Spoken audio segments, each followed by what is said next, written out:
اور شہر میں کچھ عورتیں یہ باتیں کرنے لگیں کہ عزیز کی بیوی اپنے نوجوان غلام کو ورغلا رہی ہے،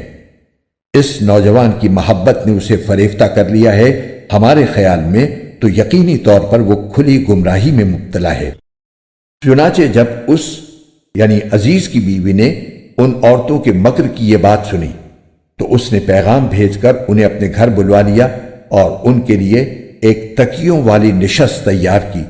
اور ان میں سے ہر ایک کے ہاتھ میں ایک چاقو دے دیا اور یوسف سے کہا کہ ذرا باہر نکل کر ان کے سامنے آ جاؤ۔ اب جو ان عورتوں نے یوسف کو دیکھا تو انہیں حیرت انگیز حد تک حسین پایا اور ان کے حسن سے مبہوت ہو کر اپنے ہاتھ کاٹ ڈالے اور بول اٹھیں کہ حاشا للہ، یہ شخص کوئی انسان نہیں ہے، ایک قابل تکریم فرشتے کے سوا یہ کچھ اور نہیں ہو سکتا۔ عزیز کی بیوی نے کہا، اب دیکھو یہ ہے وہ شخص جس کے بارے میں تم نے مجھے تانے دیے تھے۔ یہ بات واقعی سچ ہے کہ میں نے اپنا مطلب نکالنے کے لیے اس پر ڈورے ڈالے مگر یہ بچ نکلا،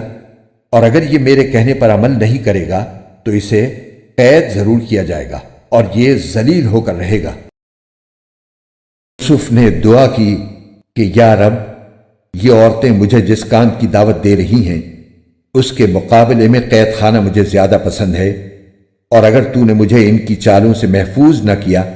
تو میرا دل بھی ان کی طرف کھنچنے لگے گا، اور جو لوگ جہالت کے کام کرتے ہیں ان میں بھی شامل ہو جاؤں گا۔ چنانچہ یوسف کے رب نے ان کی دعا قبول کی اور ان عورتوں کی چالوں سے انہیں محفوظ رکھا۔ بے شک وہی ہے جو ہر بات سننے والا، ہر چیز جاننے والا ہے۔